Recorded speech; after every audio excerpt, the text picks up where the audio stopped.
Ang mga kwento ng pag-ibig, kwento ng buhay, at kwento ng pag-asa dito sa Barangay Love Stories. Love Stories. Ang pagtitiwala ay isang bagay na hindi basta-bastang binibigay. Para itong pag-aani na hindi sapat ang pagtatanim lang. Kailangan mo itong alagaan kada araw mula sa binhi hanggang sa lumaki at mamunga. Ikaw kabarangay, ano ang gagawin mo kung ikaw mismo ang nakasira sa tiwalang pinaghirapan mong mabuo? Dear Papa Dudut, magandang araw po sa inyo at sa lahat ng mga tagapakinig ninyo. Gusto ko lamang pong unahan ang lahat at ipaalam sa inyo na sinadya ko pong palitan ang pangalan ng mga tao na mababanggit para po mapanatili ko ang privacy namin. At tulad po ng pakiusap ko na kasama ng sulat na ito ay umaasa at nagtitiwala po ako na itatago ninyo ang identity ko. Simulan ko pong muli ang kwento ko sa pagpapakilala sa sarili ko. Itago nyo na lamang po ako sa pangalan na Francis. 36 years old na sa kasalukuyan at tubong Caloocan. Maaga po akong naulila sa mga magulang kaya natutong dumiskarte at sunggaban ng mga oportunidad sa paligid para makasurvive sa laro ng buhay. Nag-iisang anak ako ng nanay kong pumanaw noong elementary pa lamang ako. Ang papa ko naman ay nagkaroon ng pangalawang pamilya. 1 taon lang mula nang namatay si mama. Hindi na siya umuwi pa sa bahay at hindi na rin ako nagkaroon ng balita tungkol sa kanya. Pinalaki ako ng tita ko pero hindi nagtagal ay pumanaw din po ito. Kaya naman high school pa lamang ay nabuhay na akong hindi umaasa sa iba dahil iniisip kong darating din ang araw na maiiwan akong mag-isa, Papa Dudut. May maliit akong negosyo ngayon. Nagpiprint po ako ng mga tarpaulin, stickers at mga damit. Kapag sinipag ay nagbablog din po ako at kahit na hindi pa man ako gaanong kasikat, ay medyo marami na rin pong nanonood sa mga video ko sa Facebook. At dahil din sa pagbablog ko ay nakilala ko ang asawa ko. Sa maagang pagkawala ng nanay ko ay hinanap ko sa mga babaeng naging girlfriend ko ang pagkakaroon nila ng mother figure sa akin. Huli na nang na-realize ko na lahat pala ng mga nakarelasyon ko ay mas matanda sa akin. Kagaya ng asawa kong tawagin na lang natin sa pangalang Cheska na 5 taon ang tanda sa akin. Ikinasal kami ni Cheska 6 na taon nang nakakaraan. Pero magsisimula ang kwento ko sa unang taon namin bilang mag-asawa. Ayaw muna naming magkaanak noong panahong yon dahil gusto pa naming sulitin ang buhay mag-asawa ng kaming dalawa lang muna, Papa Dudut. Kahit na marami kaming naririnig noon na hindi magaganda ay hindi na lang namin yon pinapansin. Nag-enjoy na lamang kami muna sa pagta-travel at paggawa ng mga bagay na hindi madaling gawin kapag meron ka ng anak. May sariling sasakyan din ang asawa ko kaya hindi na kami nahihirapan para makapunta sa iba't ibang lugar na gusto naming puntahan. Ng mga panahong yon, Papa Dudut.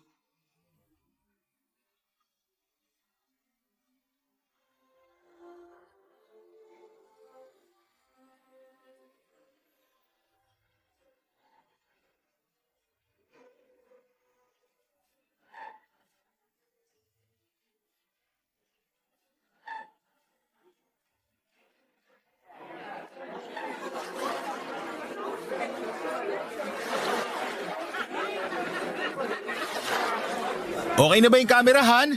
Oo, Han. Pero gusto ko lang muna ipaalam sa'yo na ang ganda ng videographer mo, ha? O siya, 3, 2, 1, action! Hello guys! Welcome back sa vlog ko. Day 3 na namin ngayon ng maganda kong asawa. Dito sa pinakamagandang beach sa buong Pilipinas. At eto yung mga ginawa namin sa buong araw. Cut! Kinakarir mo talaga yung pagiging vlogger mo, no? Akala mo naman milyon na yung followers, eh. Yan mo naman. Kunwari ka pa dito mo nga nakilala yung pogi mong asawa. Oo na, oo na. Pero parang nagsisisi na ako na dito tayo pumunta sa beach na to. Bakit naman? Ikaw kaya ang pumili nito. Sabi ko kasi sa'yo, sa Gimaras na lang tayo eh. Kaso babae dapat yung masunod kaya hindi na ako pumalag nung pinili mo to. Tsaka, last day na natin bukas. Kaya sulitin na lang natin to. Sa bagay, may point ka. Pero nakakahilo kasi panoorin yung dami ng mga tao sa paligid. Nakakailang na nakakahilo. Feeling ko kasi nakatingin silang lahat sa akin. Ano ka ba? Huwag mo silang pansinin. Tsaka, ako naman talaga yung tinitignan nila. Siguradong napanood na nila yung mga travel vlog ko. Pero Han, tignan mo yung babae sa bandang kaliwa mo. Yung nakapulang bikini. Kaunting bukaka na lang niya makikita na kaluluwa oh. Tsaka yung isa, yung nakaputing t-shirt na malapit lang sa kanya. Walang suot na bra kaya bumabakat yung katawan. Basa pa yung damit kaya kita yung maitim niyang... Han, panay naman ang titig mo sa iba eh. Saan ka kasi tumingin? Ano ba yan? Natatakot na tuloy ako. Parang ikaw pa yung naghahanap ng chick sa atin eh. Ganon? So, naghahanap ka pala ng chicks. Hindi no? Bakit pa ako manchi-chicks? Eh ang ganda na ng asawa ko. Pero ang totoo, natatakot ako. Baka kasi bumalik yung dating ikaw. Tapos, ipagpalit mo ako sa kapwa mo babae. Huwag mo na isipin yung nakaraan kasi tapos na yun. Ang mahalaga, kung anong meron tayo ngayon. Pwede ka naman tumingin sa iba. Basta tingin lang ha. Ang akin lang, pumunta pa tayo rito kung ako lang din naman pala yung titignan mo. Eh di sana sa bahay na lang tayo. Doon kahit titigan mo pa ako ng nakaubad kung gusto mo.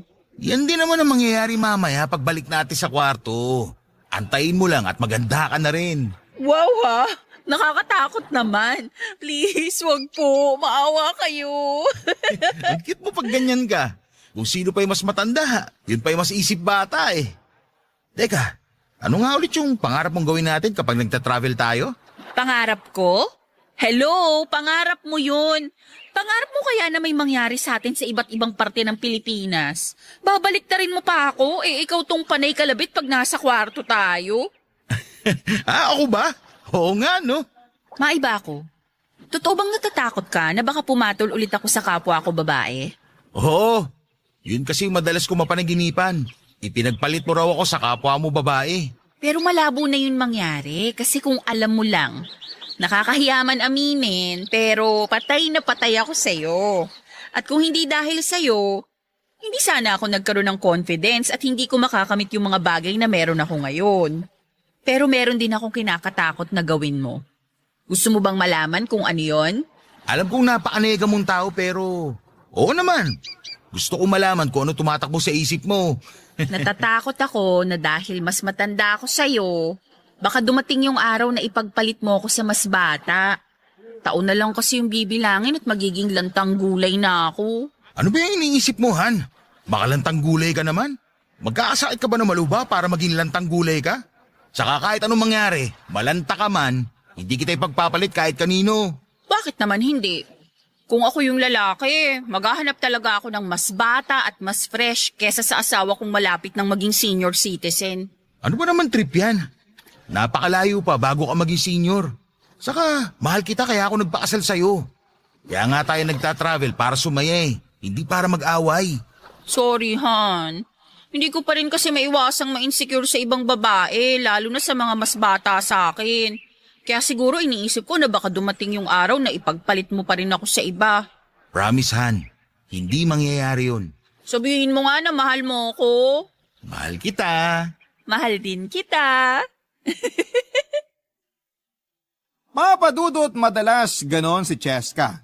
Palagi siyang nag-iisip ng mga negatibong bagay na minsan ay nagiging dahilan ng pagiging malungkutin niya. Pero ginagawa ko naman ang lahat ng makakaya ko bilang asawa para pasayahin siya, Papadudot. Hindi lang kasi insecurity ang problema ni Cheska. Marami pa siyang mga bagay na dinaramdam, lalo na noong bago pa lamang kaming magkakilala. Masyado siyang negatibong mag-isip at palaging depressed. Lagi rin siyang nag-a-assume na pinag-iisipan siya ng masama ng ibang tao, lalo na ng mga lalaki. Isa rin siguro yon sa mga rason kung bakit babae ang nakarelasyon niya bago naging kami. Hindi ko rin naman siya masisisi dahil naging biktima siya noon ng sexual assault. Yun din ang naging dahilan ng mental health problems niya. at ng pagiging man-hater niya, Papa Dudut. Isa rin yon sa mga dahilan kung bakit hindi pa namin napagdidesisyonan na magkaroon ng anak ng mga panahon na yon. Sinasabi kasi ni Cheska na hindi pa raw siya handang mag-alaga ng bata dahil sa mental health issues niya at nirerespeto ko naman ang lahat ng yon. Nagbago lang siya noong nakilala niya ako. Ginawa ko ang lahat para patunayan sa kanya na hindi lahat ng lalaki ay magkakapareho. At naging matagumpay naman ako sa bagay na yon hanggang sa kinasal na nga kami. Sa katunayan ay hindi naman sa pagyayabang pero 4 na babae ang nagtangkang umakit sa akin noon kahit na alam nila nakasal na kami ni Cheska pero wala akong pinatulan sa kanila. Papa Dudut, kapag may bagay na makakapagpasaya kay Cheska, maliit man o malaki, ay ginagawa ko ang makakaya ko para maibigay yon sa kanya. Ganon ko siya kamahal, Papa Dudut. Hanggang sa dumating yung araw na may nahanap na siyang pwede niyang gawing personal assistant sa trabaho niya. Manager kasi sa isang kumpanya ang asawa ko at marami siyang kailangang asikasuhin. May mga papeles din siya na kailangang basahin at kadalasan nakakalimutan niya ang mga yon. Kaya nang makita ko kung gaano siya kasaya sa pagkakaroon ng katuwang sa trabaho, ay pinakita ko ang buong suporta ko sa kanya, Papa Dudut.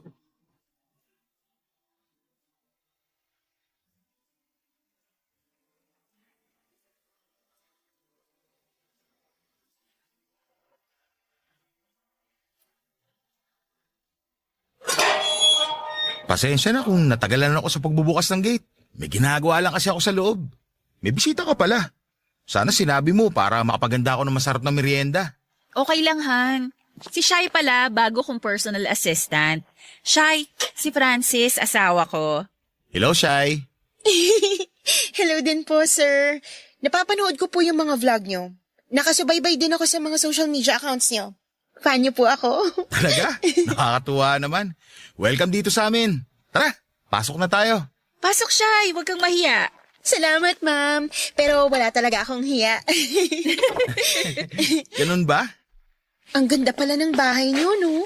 Simple lang pero modern yung design. Tamang-tama lang yung laki para sa 2 tao. Pati yung garden nyo dun sa labas.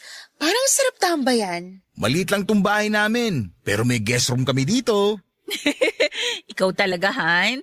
Sa garden lang naman kami tatambay ni Shai. Hindi mo na kailangan banggitin yung tungkol sa guest room. Ma'am, saglit lang po. Sir, pwede po bang makiselfie sa'yo? Ipagmamayabang ko lang po sa mga kaibigan ko. Sige, okay lang. Saka, Francis na lang itawag mo sa akin. Huwag mo na ako tawaging sir. Tara, selfie na tayo. Thank you po, sir. Francis pala. Napaka-hyper nitong nakuha mong assistant ah. Bagay nga kayo pagsamahin. Alam mo yun? Masayahin tapos malungkutin. Magiging balanse kayong dalawa. Hindi na kaya ako malungkutin simula nung makilala kita. Sus! Han, pwede ba kitang makausap sandali? Yung tayong dalawa lang sana. Sige, wait lang. Shai, mauna ka na muna sa garden. Antayin mo na lang ako doon. Maghahanda muna kami ng merienda. Sige po. Salamat ulit, Francis, ha? Nakakatuwa siya, di ba? Yan din yung rason kung bakit gusto ko siyang gawing personal assistant. Kasi unang kita ko pa lang sa kanya, magaan na agad ang loob ko. Saan mo ba siya nakilala? Kapatid siya ng ex ko. Naalala mo ba yung girlfriend ko bago naging tayo? Yung naaksidente? Oo, naalala ko siya. Yung sinabi mo hindi na nakakalabas ng bahay kasi naging bedridden yung nanay nila at siya yung nag-aalaga. Oo, siya yun. Ate yun ni Shai. Nung nakita kong nag-post siya sa Facebook na kailangan niya ng tulong, ayun, kinausap ko siya agad. Okay lang ba sa'yo na siya ang personal assistant ko? Sus! Nagtanong ka pa eh. Alam ko naman kapag nagdesisyon ka, hindi mo na babaguhin. Saka, mukhang masaya ka naman kasama siya eh. Kaya masaya rin ako para sa'yo. Pero sana, hindi umabot sa puntong pagseselosan ko na siya. Alam mo namang mas malakas ka pa man chicks kaysa sa akin eh. Hindi, no? Parang ikaw pa tong praning sa atin, ah. Kasal na kaya tayo. Nakatali na liig natin sa isa't isa. Kaya huwag ka nang matakot, okay? Hindi naman sa praning ako o walang tiwala sa'yo ha. Pero hindi naman ako matatakot kung baliwala ka lang sa akin eh. Ayoko mawala ka sa akin. Sus, ayan ka na naman. Pinapakilig mo ko eh. Sweet naman itong asawa ko. O siya, sige. Lubusin mo ng pagiging sweet mo. Kunan mo na kami ng merienda. Aba, abusado ah. Pasalamat ka, mahal kita. Anong gusto mo?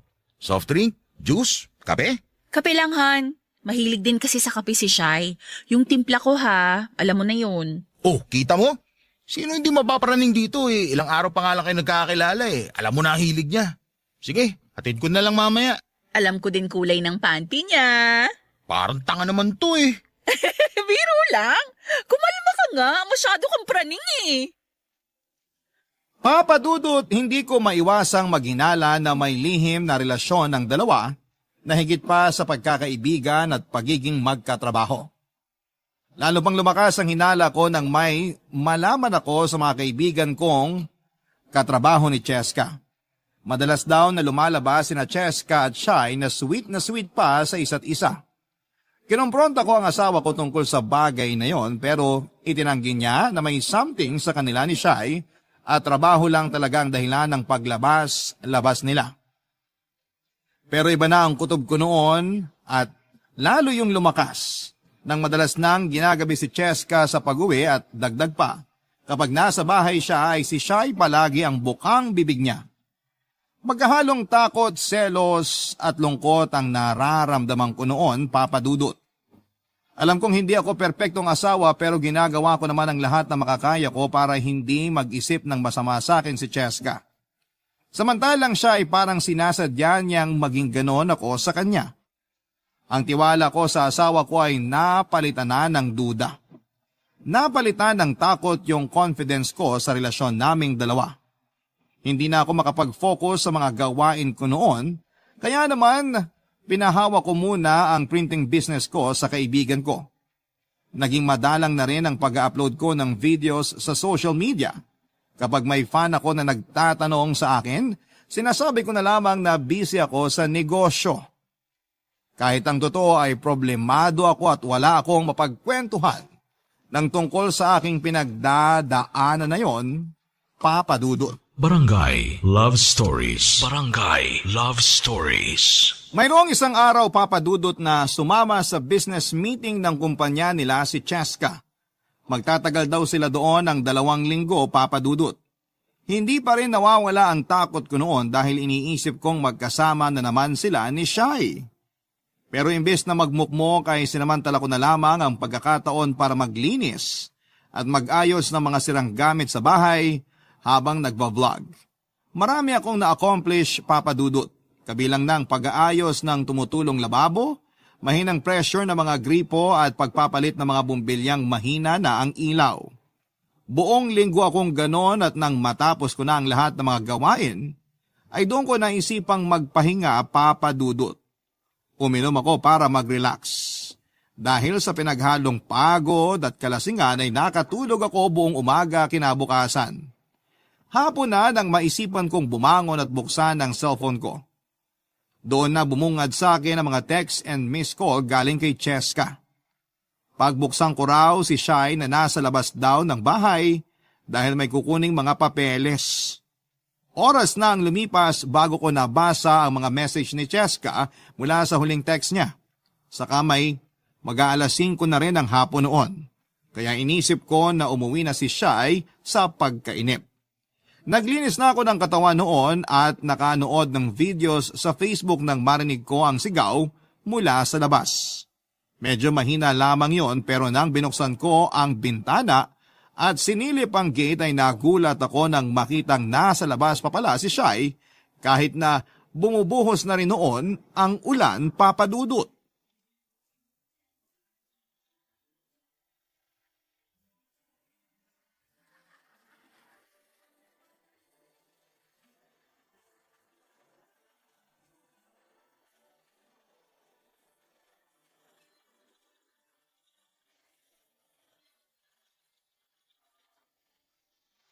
Hello po. Hello, Shai. O ano, nasa loob ka na ba ng bahay? Wala pa po pero nakita na ako ni Sir. Narinig niya na po ako. Nakatulog po yata siya, kaya ngayon lang niya narinig yung pagtawag ko. Ganun ba? Pasensya na kung natagalan ka sa paghihintay, ha? Naku ma'am, okay lang po. Eto na po siya. Bubuksan na po niya yung gate. Sige, Shai. Basta yung bilin ko sa'yo, ha? Opo ma'am. Update ko na lang po kayo mamaya. Okay, salamat. Bye! Bye po. Shay, kanina ko pa pala naghihintay. Umuulan pa naman. Pasensya ka na ha. Wala po yun. Kakabasa ko lang ng mga text ni Cheska. Halika, pasok ka. Salamat. Kuhaan lang kita ng tuwalya at saka damit. Pasensya ka na talaga kung natagalan bago kita pinabuksan ha. Okay lang po, salamat po. Kahit tuwalya na lang po, sir. Francis pala. Upo ka muna dyan. Ceramic naman yung upuan sa kaliwa mo. Pwedeng upuan kahit basa ka. Kunin ko lang doon sa loob yung tuwalya saglit ha. Salamat. Nakatulog kasi ako. Eto, kagigising ko lang. Pagod ka ata. Nakita ko yung huling vlog mo na naglilinis ka. Sipag mo pala, no? Hindi naman masyado. Wala kasi si Cheska kaya naisipan ko magsipag kahit medyo kunwari lang. Mukhang nakasubaybay ka talaga sa akin ha. Nga pala, akala ko kasama ko dun sa sinasabi ni Cheska na business meeting ba yun na 2 linggo? Kasama nga po dapat ako doon, kaso marami pa kaming natitirang kailangan tapusin sa office kaya... nagpaiwan na lang ako. Para konti na lang yung trabaho ni ma'am pagka-uwi niya. Masipag ka rin pala eh. Oo, sir. Malaki kasi utang ng loob ko kay Ma'am Cheska. Tinulungan niya kasi yung pamilya namin nung namatay si ate at na-ospital naman si mama. Parang hindi ko alam yun ah. Kaya gagawin ko po lahat para hindi siya madismaya sa akin. Anyway, ito na pala yung tuwalya saka extra na damit ni Cheska. Ayun yung CR sa tabi ng kwarto. Kung gusto mo na mas private, pasok ka sa kwarto namin. May CR dun. Salamat po, pero hindi ko naman kailangan ng privacy. Kahit nga dito na ako magbihis eh. Ha? Joke lang. Hindi ko alam na mapagbiro ka pala. Sige, magbihis ka na. Nakikita ko na kasi yung kaluluwa mo sa basa mong damit eh. Ano po? Wala, biro lang yon. Ay, joker ka rin pala. Pwede bang magpasama sa kwarto ni Ma'am Cheska? Doon daw kasi nakalagay yung papeles na pinapahanap niya sa akin eh. Doon na lang din ako magbibihes. Okay. Liga, sumunod ka sa akin. Matanong ko lang, may boyfriend ka na ba? Wala po. Simula nung naging bedridden si Mama, nawalan na rin ako ng oras para sa mga ganyan. Hanggang sa namatay na lang siya. Parang naisip ko na lang din na hindi para sa akin yung boyfriend na yan. Ganun ba? Sorry sa nangyari sa mama mo. Ito nga pala yung kwarto namin. Pasok ka na lang sa loob. Ayun yung CR. Dito lang ako sa labas ng kwarto. Tawagin mo lang ako kung may kailangan ka pa. Ay, hindi mo ako sasamahan sa loob? Ha? Bakit naman kita sasamahan? Kaya mo na yan. Ibig ko kasing sabihin, baka may mawalang gamit dito sa loob ng kwarto nyo. Ayoko namang mapagbintangan kaya mas mabuting kasama kita sa loob. Akala ko naman kung ano na. Sige, samahan na kita.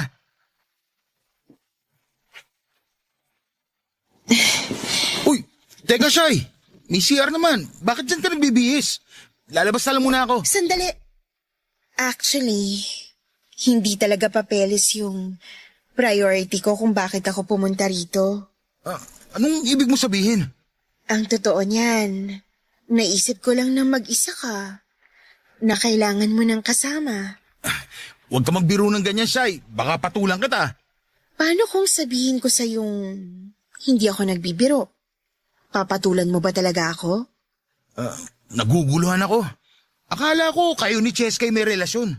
Kung meron man o wala, ang mahalaga ay yung sa atin ngayon. Kung alam mo lang, matagal na kita gusto. Kahit dun pa lang kita nakikita sa mga vlog mo. Papadudot, sinubukan ko namang magpigil. Pero hindi ko akalaing bibigay din ako noong siya na ang nag-first move at ilang beses na rin naman akong natukso. Pero noon lang talaga ako pumatol sa ibang babae. Sinabi ko na lamang sa sarili ko ng mga sandaling yon na hindi naman siguro magagalit sa akin si Cheska dahil siguradong may lihim din silang relasyon ni Shai. Hindi man ako sigurado sa mga paratang ko pero yun na lamang ang pilit kong pinapaniwalaan para ma-justify ang ginagawa ko at hindi ko maramdaman ang guilt. Yung isang beses na yon, Papa Dudut, ay nasundan pa hanggang sa halos naging regular na ang pagpunta ni Shai sa bahay naming mag-asawa. Dahil manager si Cheska sa kumpanya nila, ay sinamantala namin ni Shai ang pagkakataon na yon. Palagi kasi itong late na umuuwi dahil marami pa siyang ibang mga inaasikaso kahit tapos na ang office hours. Ginamit ni Shai ang oras na yon para gumawa ng milagro sa mismong bahay naming mag-asawa. Minsan naman ay doon na mismo natutulog si Shai nang hindi nalalaman ng asawa ko. Meron kasi kaming maliit na guest room at doon na natutulog si Shai. Humihirit pa kami noon kapag tulog na si Cheska. Halos hindi kami makapagpigil ni Shai sa isa't isa. Ginagawa naming Valentine's Day bawat araw kahit na hindi pa buwan ng Pebrero. Kahit naglolo ko ay hindi ko naman pinabayaan ang asawa ko. Hindi ko pinapahalata sa kanya na binababoy na pala namin ni Shai yung bahay naming dalawa. Tinatakpan ko ang mga kasalanan ko sa pamamagitan ng pagbibigay ng mga gusto niya at paglalambing sa kanya tuwing quality time naming mag-asawa. Ginagawa ko yon para hindi niya mahalata ang mga kalokohan ko. Pero sabi nga ng iba, saan ka man mapunta ay babalik at babalik ka pa rin sa iyong pinanggalingan. At yun nga ang nangyari sa akin, Papa Dudut. May isang araw nga na inimbitahan ako ni Cheska na sumama sa celebration ng kumpanya nila sa isang beach resort. Maganda raw kasi ang performance nila at ayaw ko sanang sumama nung una pero noong malaman kong sasama din si Shai ay pumayag ako, Papa Dudut.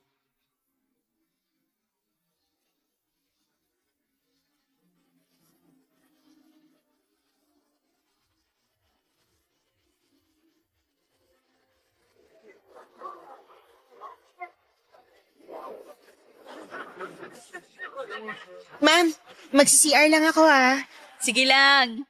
Lasing ka na yata, Han. Hindi, no? Nakakatalawang bote pa lang naman ako ng beer. Ano ka ba? Kayang-kaya ko to. Ako pa, mas malakas pa ako sa'yo. Oo na. Basta kapag feeling mo hindi mo na kaya, huwag mong pilitin ang sarili mo, ha? Pinagsasapihan ako ng asawa kong nakapitong bote na. Han, hindi pa ako lasing, no? Halata naman sa boses ko, Hayaan mo na ako. Masaya lang kasi ako. Alam ko na hindi mo ako lolokohin at ipagpapalit sa mas bata sa akin. Kaya, may rason ako na magsaya. Ikaw, hindi ka ba masaya sa akin? Masayang masaya ako sa'yo, no? Oo nga, halata sa itsura mo. Medyo nahihilo lang. Nahihilo? As in, umiikot paningin mo? Umiikot kasi paningin ko Uy, Han, hinaan mo lang naman tawa mo. Bakit? Kinakahiya mo na ako, no? Hindi naman sa ganun, Han. Sana ba si Shai? Siya lang kakampi ko dito Shai! Shai! Hindi pa nakakabalik. Teka nga, ihina lang din muna ako. Sige, balik ka kaagad Kasi magpapagames pa raw sila mamaya. Saglit lang ako. Sige, lasing na nga ata ako. Woo! Inom pa, guys! Sakto, lasing na si Cheska. Nasaan na ba si Shai? Shai! Shai, nasan ka? Francis! Dito! Kanina pa ako naghihintay sa'yo. Sorry, ngayon lang ako nakasunod. Marami pa kasi siyang sinabi. Si Cheska ba? Sino pa nga ba? Ganun ba? Aayain kasi sana kita maglakad-lakad sa tabing dagat Wala bang makakita sa atin dun? Baka makita tayo ni Cheska, patay tayo nun. Wala no. Kita mo naman mga kasama naming empleyado. Mga uhaw na uhaw sa alak. Nga pala, may gusto sana ako itanong sa'yo. Ano yun? Francis, ano ba talaga ako sa'yo? Anong ibig mo sabihin? Itong ginagawa natin. May patutunguhan ba talaga to o hanggang ganito na lang tayo? Shai, alam mo naman na may asawa ako. Sa simula pa lang alam mo namang nagsabi na ako na hanggang ganito lang tong ginagawa natin, di ba? Kala ko naman malinaw na yung limitasyon natin.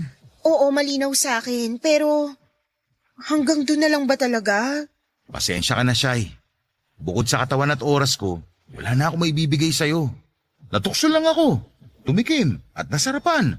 Pero mahal kong asawa ko. Yun nga nagbigay sa akin ng pag-asa eh. Kung totoo yung sinabi mo na ako lang ang pinatulan mo sa lahat ng babaeng sumubok sa'yo, di ba ibig sabihin nun? Special ako? Hindi ko masasagot yan, Shai. Kagaya na hindi mo pagsagot sa tanong ko kung may relasyon kayo ni Cheska. Nirespeto ko yun, kaya sana respetuhin mo rin ako. At kung maghangad ka pa ng higit pa sa kung ano meron tayo ngayon, pasensya ka na, pero hindi ko yun maibibigay sa'yo.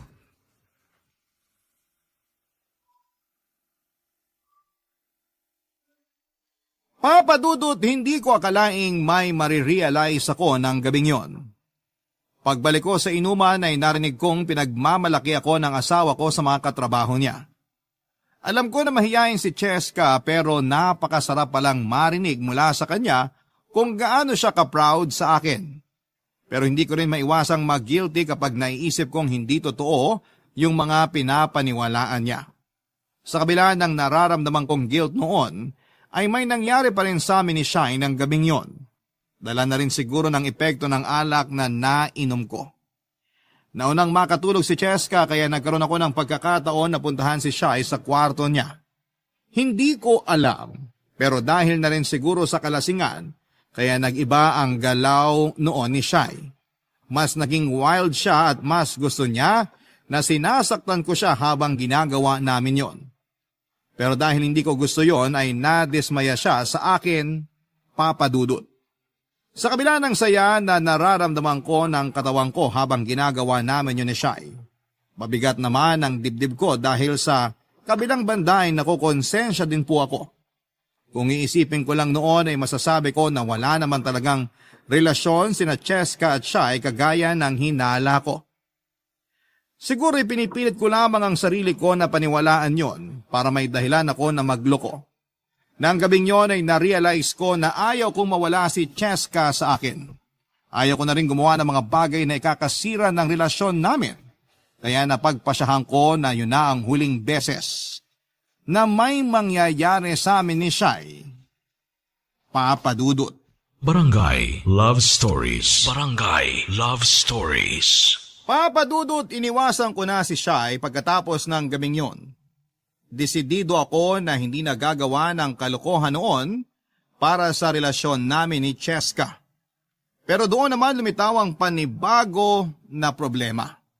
Dahil sa pag-iwas ko kay Shai ay naging malungkutin siya at hindi na rin naitago ang unti-unting pagbabago sa itsura niya. Namayat na kasi siya at mukhang napabayaan na rin ang sarili. Doon ko na unti-unting natanggap sa sarili ko na ako pala talaga ang may kasalanan sa mga nangyari at hindi si Shai o si Cheska. Ang mahirap lang dahil nagkaroon ako ng dalawang babae. Kapag pumili ako ng isa ay masasaktan naman ang isa. Aminin ko man na nami-miss ko rin si Shai ay kailangan kong gawin ang tama at maging responsableng asawa na kay Cheska. Papadudot habang pilit kong inilalayo ang sarili ko kay Shai, ay saka naman ako pilit na itinutulak ni Cheska papalapit sa kanya. Mas naging madalas ang pagpapapunta sa kanya ng asawa ko sa bahay at madalas pang isama sa mga lakad namin. Dahil doon ay muli na namang nabuo ang hinala ko sa kanila. Kahit kasi sa pagka-travel namin ay kasama pa rin si Shai. Ang masama pa ay nababash na rin ako sa mga vlog na ginagawa ko dahil sa sinasabi ng mga tao na pagkakaroon ko ng dalawang asawa. Aminado naman ako sa sarili ko na immoral ako, pero itinigil ko na yon. Minsan ay may mga sinasabi na rin si Cheska na nagpapakaba sa akin tulad ng kung mambababae raw ako ay hindi siya magagalit kung si Shai ang makakarelasyon ko. Nadagdagan pa yon ng kung ano-anong kawirduhan na sinasabi nito noon. Bago pa lumala ang sitwasyon ay tinawagan ko na si Shai para makipagkita sa akin sa isang tagong restaurant. Inisip ko kasi noon na baka nagkwento siya kay Cheska tungkol sa mga nangyari sa aming dalawa, papadudot.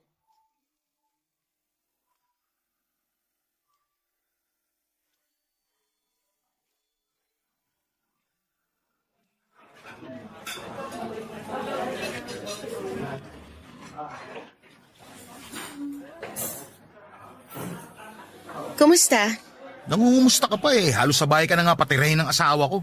Bakit ka nagagalit? Nung ginawa mo akong kabit, halos dun mo na rin ako patarihin sa guest room nyo. Kalimutan na natin yun. Kasalanan ko. Pero ginagawa ko naman lahat para bumawi sa kasalanan ko. Pero ikaw, hindi ko alam kung ano trip mo. Anong pinagsasasabi mo? Akala mo hindi ko alam? Teka lang, ano bang ibig mo sabihin? Balak mo yata na sirain kami mag-asawa eh. Pagkatapos mo ko landiin, si Cheska naman ngayon. Yan. Diyan ka magaling. Kapag may iniisip ka kasing bagay, kala mo yun ang totoo. Wala ka namang alam. Wala nga akong alam. At hindi ko talaga malalaman kung hindi mo sasabihin. Kaya sa huling pagkakataon, tatanungin kita. May relasyon ba kayo ng asawa ko? Wala. Wala kaming relasyon ni Ma'am Cheska. Walang nangyayari sa amin at mas lalong hindi ako tibo. Kaya kung sino man nagsabi sa'yo ng mga bagay na yan, please lang, huwag mong paniwalaan. Sigurado ka? At bakit ko naman lolokohin sarili ko? Ngayon ako naman magtatanong sa'yo. Sige, total may pinagsamahan din tayo. Ano yun? Bakit ka tumigil? Bakit mo ko iniiwasan? Dami kong tanong sa sarili ko kasi di ka man lang nagpaalam ng maayos. Di ko alam kung may nagawa ba akong kasalanan sa'yo kaya bigla kang nagkaganyan. Tigilan mo nga yung pag-iyak mo. Huwag ka mag-iskandalo rito. Kaya nga itong restaurant na to'y pinili ko eh. Para wala masyado makapansin sa akin. Tapos eksena ka ng ganyan? Kapakanan mo lang talaga iniisip mo, no? Bait mo naman sa sarili mo. Nung gabing nasa celebration tayo ng kumpanya nyo, doon ko na-realize kung gaano ko kaswerte sa asawa ko. Doon ko nakita kung gaano siya ka-proud sa akin. Kasi pinagyabang niya pa ako sa mga katrabaho niya. Doon ko naramdaman kung gaano siya ka-importante sa akin. At sa kabila ng mga nangyari, babalik rin pala ako sa kanya. Kung yun talaga ang dahilan, naiintindihan ko. Pinatulan kita, hindi dahil sa special ka sa akin, kundi para gumanti kay Cheska. Akala ko kasi may relasyon kayong dalawa. Pero ngayon sigurado na ako na wala talaga. Wala nang dahilan para ipagpatuloy ko yun. Alam mo, bagay nga kayo ng asawa mo. Pareho kayong weirdo. Alam kong mali ako at kagagawan ko yung mga nangyari. Pero ayoko nang dagdagan pa yung kasalanan ko. Kaya habang maaga pa, itinigil ko na. Pero alam mo kung tutusin, dapat nga kitang pasalamatan. Kasi kung hindi dahil sa'yo, hindi ko marirealize na mahalaga sa akin ang asawa ko. Hindi ko pala kaya na mawala siya sa akin. Ganyan din naman gustong mangyari ni Ma'am Cheska kaya inutusan niya akong akitin ka. Ano? Anong pinagsasabi mo? Wala yun. Ano ka ba? Kalimutan mo na lang yung mga sinabi ko. Anong kalimutan na eh? Sinabi mo na nga. Kaya pala sa simula pa lang eh. May nararamdaman na ako kakaiba sa inyo. Sabihin mo sa akin lahat. Huwag ka magsinungaling. Huminahon ka nga. Akala ko ba ayaw mo gumawa ng eksena dito? Walang kasalanan si Ma'am Cheska. Inutusan niya akong akitin ka pero sinabi ko sa kanya na hindi ka pumayag. Hindi niya alam yung mga nangyari sa atin. Kagustuhan ko yun at hindi yun dahil inutusan niya lang ako. Sa tingin mo maniniwala pa ako sa'yo? Ginamit niyo pa ako sa kalokohan niyo. Francis, sorry. Papa Dudut, naggalit ako ng sobra sa mga nalaman kong yon. Akala ko noon ay ako na ang pinakamasamang lalaki sa buong mundo dahil sa nagawa ko pero biktima lang din pala ako. Sinetap ako ng sarili kong asawa. At kung ano man ang rason niya ay hindi ko na inalam pa. Sinubukan pa noon ni Shai na magpaliwanag pero hindi ko na yon pinakinggan. Pagkarating ko sa bahay ay nag-impake agad ako ng mga damit at umalis. Blinak ko si Cheska sa mga social media account ko at nakituloy muna sa kaibigan ko na nakatira, hindi kalayuan sa bahay namin. Siya yung kaibigan ko na pinagkakatiwalaan ko noon sa printing shop business ko. Papadudot, hindi pala maganda sa pakiramdam yung niloko. Sobrang bigat pala sa dibdib. Nagtataka man pero nirespeto na lamang ng kaibigan ko ang pagsarili ko sa problema ko at hindi pagkukwento. Binata pa ang kaibigan kong yon kaya walang naging problema ang pagtuloy ko sa kanya. Dahil doon ay nagkaroon pa ako ng mas maraming oras para makapag-isip-isip. Pero kahit pigain ko ang utak ko ay wala akong maisip na dahilan para gawin sa akin yon ni Cheska. May pagkakataon nga noon na gusto ko na lamang siyang tanungin ng harapan. Sa totoo lang din kasi ay nami-miss ko na rin siya ng panahong yon. Pero mas nangibabaw ang pride ko. Naisip ko na ako yung biktima kaya bakit nga ba naman ako ang unang gagawa ng hakbang para muli kaming magkausap. Isang linggo rin akong nanatili sa bahay ng kaibigan ko hanggang sa dumating yung araw na si Cheska na mismo ang sumubok na makipag-usap sa akin. Nalaman niya siguro na doon ako pansamantalang nakatira dahil nakita niya sa mga vlog ko. Sinundo niya ako at pinauwi sa bahay namin para pag-usapan ang problema, Papa Dudut.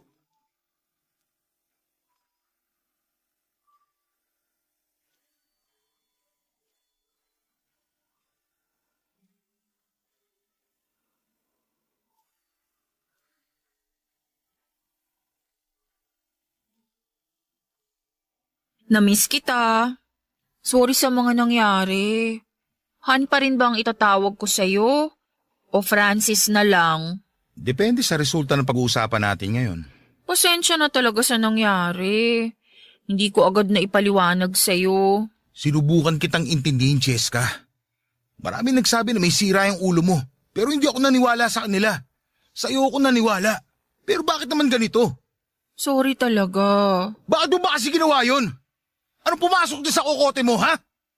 Alam mo, sa totoo lang, ayoko maniwala sa sinasabi ni Shai. Pero ramdam ko para may kakaiba. At walang matinong babae na mag-uutos na akitin yung asawa niya. Wala, Cheska! Francis, hindi ako baliw. Anong tawag doon sa ginagawa mo? Di ba kabaliwan yun? Hayop na pag-iisip yan. Hindi naman... Tapos ano? Kapag kumagat ako sa tukso, palalabasin mo na ako yung masama. Kung ginawa mo lang yun para maging malaya ka na, sana nagpaalam ka na lang. Hindi pinagmukha mo pa akong tanga. Hindi yun ganun. Pasensya ka na. Kasalanan ko kasi pinaglaruan kita. Talagang kasalanan mo. Baka naman kagagawan mo rin yung katrabaho mo na nangakit sa akin noon. Pati siguro yung mga fan ko sa... Oo, pero... Ano? Ayop na yan. Di namin mo rin. Ipinagmalaki mo pa na hindi ako pumatol. Pero paana mo rin naman pala yun. Lakas mo makagago, Cheska. Francis, magkaiba yung nangyari noon at ngayon. Ako naman ang pakinggan mo, please. Papahinggan kita tapos ano? Mamanipulahin mo rin ako kagaya ng ginawa mo sa iba? Kung alam ko lang sana na ganito yung kainat na relasyon natin. Magsisisi ka bang pinakasalan mo ko? Hindi ko alam. Hindi ko na alam sa totoo lang. Alam mo naman na insecure ako, di ba? Mahilig mag-self-pity, negatibo mag-isip, depressed at kung ano-ano pa. Akala ko ba tanggap mo ko? Oo, tinanggap ko kung ano ka dati. Pero alam mo rin na ginawa ko lahat para matulungan ka. Para bumuti ka. Sorry, Han. Sorry. Ginawa ko lang naman yun para i-test yung loyalty mo. Pero tuwing nagkukwento sila kung paano mo sila hinindian, mas lalo akong nahuhulog sa'yo. At sa tingin mo nakakatuwa yon? Pero si Shai, iba siya. Inutusan ko siyang akitin ka kasi akala ko kakagat ka. At nung sinabi niya sa akin na hindi ka pumayag, magkahalong lungkot at saya yung naramdaman ko. Masaya ako na humindi ka, pero nalungkot din ako sa parehong rason. Ha? Anong ibig mo sabihin? Francis, gusto kong maging bahagi ng buhay natin si Shai. Gusto ko siyang kasama. Gusto ko siya. Pero hindi pwede kasi kasal ako sa'yo at pareho pa kaming babae. Ano bang klase pag-iisip meron ka? Anong pantasya yan? Yes ka naman. Para sabihin ko sa'yo, nagsinungaling si Shai. May nangyari sa amin. O ano? Natahimik ka? Pumatol ako sa kanya. Pumatol ako kasi akala ko may relasyon kayo. Pinatulan ko siya para maagati sa'yo. Pero alam mo kung ano yung mas malala? Hindi lang isang beses may nangyari sa amin. Marami. At dito pa mismo sa loob ng bahay natin. Alam ko, Han. Alam ko lahat pero nagbulag-bulagan ako. Nalaman ko kasi na mas mabuti na rin na magkamabutihan kayo para kapag nawala ako sa mundo, alam kong may mag-aalaga at magmamahal sa'yo. Pero mali yun. Mali yung ginawa namin kaya itinigil ko na. Nangako ko sa altar na tayong dalawa lang. Saka anong pinagsasabi mong mawala sa mundo? Masyado ka talagang negatibo mag-isip.